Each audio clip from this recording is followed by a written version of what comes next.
Welcome to my kitchen. If you ever wanted to make the perfect bread dough, well today you're in luck. I'm going to teach you how.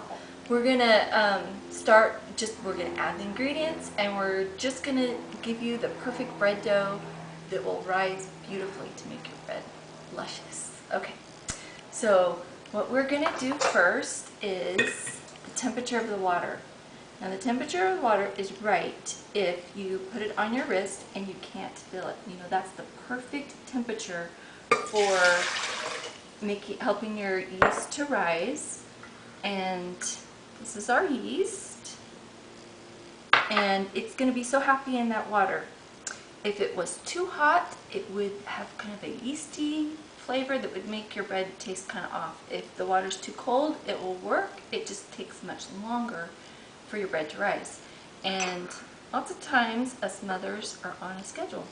Salt, this is really important for flavor and it kind of keeps the yeast from rising too much. I'm going to put in, so that was a tablespoon of yeast and a tablespoon of salt, but this is for any bread recipe. Lemon juice. Lemon juice is great, especially if we're using whole wheat flour. It kind of takes away the tannic acid taste and it is a little bit of a preservative. So I'm going to add a tablespoon of lemon juice. Oil, that is fabulous for keeping your dough nice and tender. And that's a 1/3 cup of oil. And you have 1/2 cup of potato flakes. Potato flakes are fabulous in any bread recipe. It just helps slice it better and it gives a great taste, but you really don't even taste it with just a 1/2 cup. Okay, brown sugar, yum. Okay, got our brown sugar in there, and 2 tablespoons of cocoa. This is going to be yummy. We have 9 cups of bread flour. So what we're going to do is we're going to just incorporate all these ingredients first. And be right back. Bread hook. Okay, so you gotta mix up our ingredients. I like to mix mine in the mixer. My mother used to always do it by hand, so I will show you both ways. But she probably started with it in the mixer anyways, to begin with. To get everything all incorporated, and just looks kind of messy like that. When you first start mixing up your bread dough, you never know, is it the right amount of flour or the right amount of water? So we're going to see, what we want is a very pliable dough. So our goal for our dough is going to be something like this. And you can kind of tell by the way I'm handling it, it's not too sticky and it's not too dry. With dough, if it's too sticky, the bread doesn't rise very well. Can't hold its rise. If it's too stiff, it's not going to rise very much.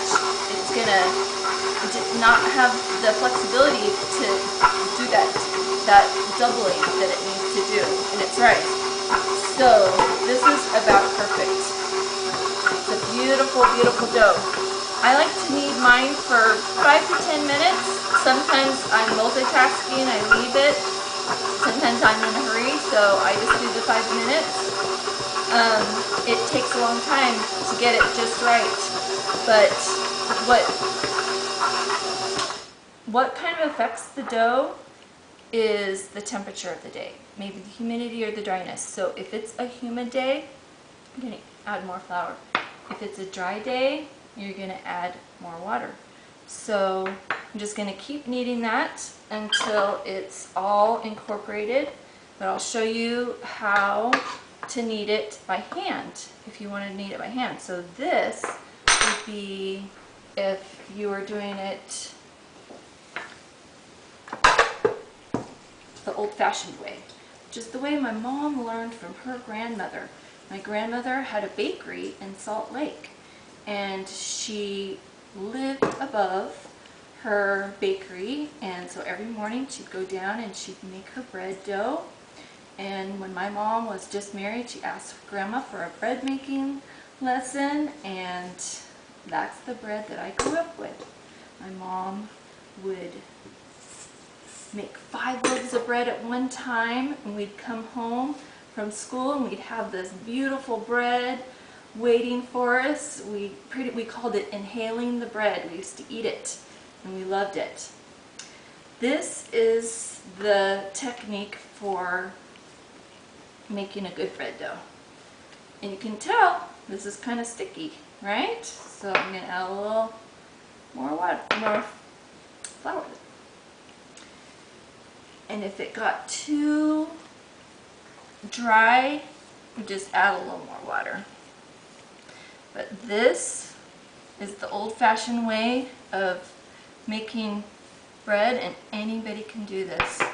It's a great therapy for if you're feeling a little frustrated. Just make some beautiful bread and it will make you feel all wonderful, and your family will get to smell the deliciousness of freshly baked bread. There's nothing better than the smell of bread, I think. So you can see this bread dough is coming along perfectly. You can see it's getting less sticky, and after this what we're going to do is we are going to put it back in our bowl. I'm going to oil the top of it, put a damp cloth on top of it. Doesn't have to be soaking wet, just to keep it moist. You can see the beginnings of a great bread. Thank you for joining me.